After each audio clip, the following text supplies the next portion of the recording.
मंदिरामध्ये असलेले आपले देवस्थान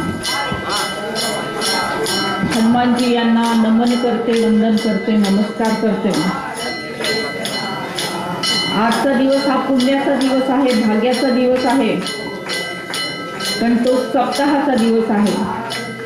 सप्ताह म्हणजे मंगल कार्य, भाग्याचं कार्य। सप्ताहामध्ये चांगले वचन सांगितले जातात, बोलले जातात, ऐकले जातात आणि तशा प्रकारचं आचरण करण्याची प्रेरणा आपल्याला दिली जाते। म्हणून खरंच हा दिवस हा खरंच भाग्याचा आहे। आणि अशा या दिवशी काही गोष्टी सांगणार आहे की आज NSS या युनिटने समाज प्रबोधनासाठी अशा या कार्यक्रमाचं आयोजन केलेलं आहे आणि विषय आहे स्त्री जन्माचे स्वागत करा। म्हणजे स्त्री भ्रूण हत्या होऊ नये म्हणून स्त्री जन्माचे स्वागत करा, अशा प्रकारचं प्रबोधन, अशा प्रकारचं एक सुविचाराची पेरणी अशा या कार्यक्रमातून करण्याचं नियोजन NSSने केलेलं आहे। आपण सध्या ऐकतो आहोत, वाचतो आहोत की मुलींची संख्या कमी होत चाललेली आहे, समाजामध्ये असमतोल निर्माण झालेला आहे आणि त्यामुळे अनेक सामाजिक प्रश्न आज निर्माण झालेले दिसत आहेत। हे सामाजिक प्रश्न जर आपल्याला सोडवायचे असतील तर मुलीच्या जन्माचं स्वागत करण्याची आज अत्यंत आवश्यकता आहे। भारत हा सुसंस्कृतांचा देश आहे असं म्हटलं जातं, मानलं जातं आणि भारतीय संस्कृती जगाच्या पाठीवर सर्वात उच्च संस्कृती आहे असंही सांगितलं जातं। परंतु अशा सुसंस्कृत देशामध्ये की जिथे अहिंसा परमो धर्म हा असं म्हटलं जातं की मुंगीला सुद्धा दुखापत होणार नाही, झाडांना सुद्धा दुखापत होणार नाही, याची खबरदारी घ्यायला हवी अशी आपली भारतीय संस्कृती सांगते। आणि तरी पण भारतासारख्या सुसंस्कृत देशामध्ये आज असंख्य शेकडो, हजारो, लाखो स्त्रीभ्रूण हत्या होताना दिसत आहेत। एकंदरीत आकडेवारीचा अंदाज जर घेतला तर गेल्या 30 वर्षामध्ये 1.5 करोडपेक्षा जास्त चिमुकल्या या गर्भ अवस्थेत मारल्या गेलेल्या आहेत। तर ही जी चिमुकली आहे, जी आईच्या पोटात आहे, जी आईच्या उदरात आहे, ती आपल्या आईला म्हणते की आई, तुझं बाबांचं, आजींचं, आजोबांचं बोलणं काल रात्री ऐकलं मी आई। तुम्ही सगळ्यांनी मिळून ठरवले ना की उद्या मला डॉक्टर काकांकडे घेऊन जायचंय? नको ग आई, नको, असं करू नको ग, मला डॉक्टर काकांकडे घेऊन जाऊ नको ग आई, मला डॉक्टर काकांची खूप खूप भीती वाटते ग, ते डॉक्टर काका मोठं शस्त्र घेतील ग, माझ्या डोक्याच्या चिंध्या करून टाकतील ग, इवलीशे, नाजूकशे, कोमलशे माझे हातपाय आई तोडून टाकतील ग, आणि रक्तबंबाळ झालेला माझा हा देह आई उकड्यावर फेकून देतील, कुत्रे झडप घालतील, तोंडात पकडतील, गल्लीभर फिरवतील ग आई, माझ्या शरीरातलं ठिपकणारं ते रक्त आई तू पाहू शकशील? माझ्या शरीराची झालेली विटंबना आई तुला सहन होईल?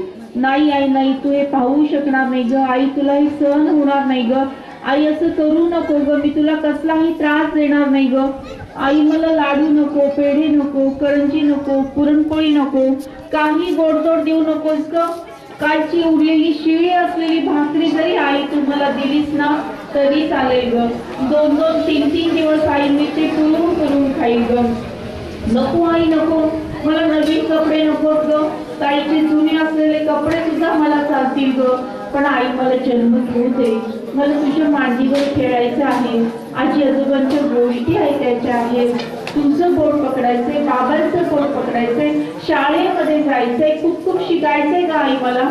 आई, तुला असं वाटत नाही का ग की सावित्रीबाई फुलेंचा अंश माझ्यामध्ये असेल? आई, तुला असं वाटत नाही का ग की मातृशक्तीचा आविष्कार सांगणाऱ्या जिजा माता माझ्या रूपाने येतील? आई, तुला असं वाटत नाही का ग की झाशीच्या राणीची क्रांती करण्याची उमेद माझ्यामध्ये असेल? आई, मला हे सगळं करायचंय ग, पण कधी? तू मला जन्म दिला तरच ना. वेळ नाही गेली अजून हाक देते मी तुला. वेळ नाही गेली अजून हाक देते मी तुला. खुडू नको कळी आई, खुडू नको कळी आई. देश घडवायचाय मला, देश घडवायचाय मला. अशी आठ अशी हाक ही चिमुकली आपल्याला देत आहे. आपण मंदिराच्या प्रांगणामध्ये बसलेलो आहोत, मंदिरामध्ये बसलेलो आहोत. देव तरी असं कधी करत नाही ना, परमेश्वर तर असं कधी म्हणत नाही ना की हा मुलगा आहे याला मी आशीर्वाद दिला, ही मुलगी आहे याला आशीर्वाद दिला नाही, असं कधी म्हणतो का? नाही म्हणत. मग जिथे देवाने भेदभाव केला नाही, निसर्गाने भेदभाव केला नाही, कायद्याने भेदभाव केला नाही, राज्यघटनेने भेदभाव केला नाही, पण माणसाने मात्र भेदभाव केलेला आहे. खरं म्हणजे आपल्या जीवनाचा मंत्र कसा असायला हवा? स्त्री असो किंवा पुरुष, आपण सर्व आधी माणूस. स्त्री असो किंवा पुरुष, आपण सर्व आधी माणूस, हा जीवनाचा मंत्र असायला हवा. निसर्गाने जगाच्या पाठीवर दोन शक्ती निर्माण केल्या. एक शक्ती पुरुषांची शक्ती असेल तर दुसरी शक्ती स्त्रियांची शक्ती आहे. आणि निसर्गाने भेदभाव न करता दोघांनाही वेगवेगळी शक्ती स्थळ बहाल केलेली आहेत. स्त्रीकडे काय आहे? तो मातृशक्तीचा आविष्कार आहे, निर्माण करण्याची क्षमता आहे, प्रेम आहे, माया आहे, ममता आहे, वात्सल्य आहे. आणि पुरुषांकडे काय आहे? धाडस आहे, पराक्रम आहे, आक्रमकता आहे, नेतृत्व गुण आहे, कणखरपणा आहे. आणि ह्या दोन्ही गुण जेव्हा एकमेकांसोबत असतील, जेव्हा या दोन्ही गुणांची बेरीज होईल, जेव्हा या दोन्ही गुणांचा गुणाकार होईल, तेव्हाच जीवनामध्ये आनंद निर्माण होणार आहे. मग जीवनामध्ये जर आनंद निर्माण करायचा असेल तर आपली आपली जी शक्ती स्थळ आहे ती शक्ती स्थळ आपल्याला उजळून टाकली पाहिजेत. आणि ती कशा प्रकारे उजळवायची हे आपल्याला हरिनाम सप्ताहामध्ये सुद्धा सांगितलेलं आहे. एकमेकांचे आपण पाया पडतो आणि एकमेकांना समानतेचे महत्व देतो, हे त्यातलं गुपित आहे. माझी एक कविता आहे, त्याचं नाव आहे तो आणि ती. तो म्हणजे पुरुष आणि ती म्हणजे स्त्री. तो म्हणजे पुरुष आणि ती म्हणजे स्त्री. तो मंत्र असेल तर ती पूजा आहे. तो मंत्र असेल तर ती पूजा आहे.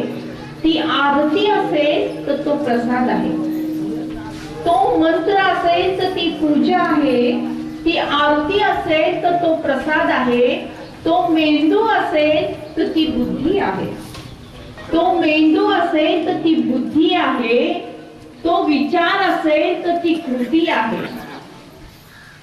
तो माणूस असेल तर ती माणुसकी आहे. तो संस्कार असेल तर ती संस्कृती आहे. तो दसरा असेल तर ती दीपावली आहे. आणि तो तिळगुळ असेल तर ती संक्रांत आहे. मंत्र म्हटल्याशिवाय पूजा पूर्ण होत नाही. आरती झाल्याशिवाय प्रसाद मिळत नाही. मेंदूमध्ये आवश्यक आहे बुद्धी. विचार केल्यानंतरच घडते एखादी कृती. दसऱ्यानंतर येते दीपावली आणि संक्रांतीचा सण.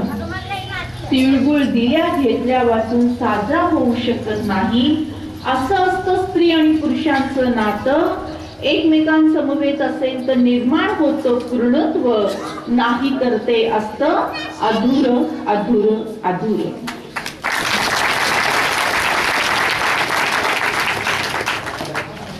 जग हे घर असेल, जग जर एक घर असेल तर या घरामध्ये माता आणि पिता हा दोघांचाही आशीर्वाद असणं आवश्यक आहे. स्त्री हे मातेचं रूप आहे आणि पुरुष हे पित्यांचं रूप आहे. आणि दोघांकडे असलेल्या ज्या शक्ती आहेत, शक्ती स्थळ आहेत, यांची हात मिळवणी होणं आवश्यक आहे. साने गुरुजींनी म्हटलं होतं की हातात हात घालून हृदयास हृदय जोडून, हातात हात घालून हृदयास हृदय जोडून, या कार्य करायाला हो बलसागर भारत हो, विश्वात शोभने राहो. मग हा जो प्रश्न आहे, हा जर प्रश्न आपल्याला सोडवायचा असेल हे स्त्री भ्रूण हत्या म्हणजे गर्भामध्येच मुलीला जन्माला येण्यापूर्वीच तिला नष्ट केलं जातं, तिला संपवलं जातं. कारण का की मुलगा हा वंशाचा दिवा आणि मुलगी मात्र पराया धन असं मानलं जातं. पण तुलनात्मक अभ्यास जर आपण केला तर मुलाला वंशाचा दिवा का म्हणतात, तर समाजशास्त्र असं सांगतं की मुलगा शिकतो, मुलगा कमावतो, मुलगा म्हातारपणाची काठी होतो आणि शेवटी अग्नी देण्यासाठी मुलगा लागतो असं म्हटलं जातं. पण आज आपण विचार करूया, मुलगा शिकतो, मुलगी पण शिकते, मुलगा कमावतो, मुलगी पण कमावते. आज इंजिनियर होते, डॉक्टर होते, वकील होते, प्रोफेसर होते. सरपंचांपासून ते राष्ट्रपती पदांपर्यंतची सगळी कार्य जबाबदारीने यशस्वी करताना आपल्याला ती स्त्री दिसत आहे. कदाचित तुमच्या मनामध्ये प्रश्न असा निर्माण होईल की घरात असणारी ग्रामीण जीवनामधली आमची आई असेल, आजी असेल, ती काय कमावते. असा जर प्रश्न कोणी विचारला तर त्याचं उत्तर असं आहे की घराला घरपण देणारी आई असते, वास्तूचं मंदिर करणारी आई असते, मुलांना संस्कार देऊन अवघी पिढी घडवणारी आई असते. आई पहिली गुरु आहे, आई पहिली पाठशाळा आहे. एवढंच कशाला, वात्सल्य नावाच्या जागतिक विद्यापीठाची कुलगुरू कोण आहे, तर ती आई आहे. आणि म्हणून म्हणतात की स्वामी तिन्ही जगाचा, आई विना भिकारी. मग आईची ही जी कमाई आहे, ही कमाई कुठल्याही तराजूने तोलता येणार नाही, कुठल्याही फुलपट्टीने मोजता येणार नाही. एवढी अगाध, असीम एवढी ती आईची कमाई आहे. आणि म्हणून मुलगा कमावतो, मुलगी पण कमावते. मुलगा म्हातारपणाची काठी होतो, इथे मात्र प्रश्नचिन्ह निर्माण झालेलं आहे. नाहीतर एवढे वृद्धाश्रम आज निर्माण झाले असते का, किंवा सरकारला अशा सूचना जारी कराव्या लागल्या असत्या का की तुम्ही आई वडिलांना नाही सांभाळलं तर तुम्हाला अमुक अमुक शिक्षा होईल, असं सांगावं लागलं असतं का, नसतं लागावं. पण ते मी खोडत नाही. कारण का की भारत हा श्रावण बाळाचा इतिहास सांगणारा आहे. पण मुलगी मात्र धावून येते, आडी अडचणीला उभी राहते, सुख दुःखामध्ये सोबत असते, प्रेम लावते, जीव लावते. हे मात्र सत्य आहे. म्हणजे मुलगा शिकतो, मुलगी शिकते, मुलगा कमावतो, मुलगी कमावते, मुलगा म्हातारपणाची काठी होतो, इथे प्रश्नचिन्ह आहे. पण मुलगी मात्र प्रेमाचा आधार देते, हे सत्य आहे. चौथी गोष्ट, अग्नी देण्यासाठी मुलगा लागतो असं म्हटलं जातं. पण त्या काळामध्ये सुद्धा सावित्रीबाई फुलेंनी हे कार्य जबाबदारीने केलेलं होतं. आणि आजही आपण पाहतोय की जर गरज असली, वेळ आली तर हे सुद्धा कार्य अनेक भूमिकामधल्या स्त्रिया जबाबदारीने पार पाडताना दिसत आहेत. मग जी 4 कारणं मुलाला वंशाचा दिवा म्हणून सांगितली जातात, त्याचा तुलनात्मक अभ्यास जर केला तर कोण झालाय वंशाचा दिवा, मुलगी झाली वंशाचा दिवा. पण आपण असं म्हणूया की मुलगा वंशाचा दिवा असेल तर मुलगी वंशाची पणती आहे आणि दोन्ही घरांना उजळून टाकण्याचं काम ती करते. स्त्री भ्रूण हत्या होण्याची अनेक कारणं आहेत. या विषयावर अनेक विचार मंथन आपण करू शकतो. पण आपल्याकडे वेळ कमी आहे, म्हणून आपण थोडक्यात आपण आता या क्षणी काय करू शकतो एवढाच विचार करूयात. की आपल्या गावाच्या दृष्टीने किंवा हे जे NSS चे स्टुडंट्स आहेत यांच्या दृष्टीने जर विचार केला तर आजच आपण एक संकल्प केला पाहिजे की माझ्या कुटुंबामध्ये एकही स्त्री भ्रूण हत्या होणार नाही याची खबरदारी आणि जबाबदारी मी स्वतः देईन. आणि जन्माला येणाऱ्या प्रत्येक कन्येचं स्वागत मनापासून आनंदाने करायचं आहे.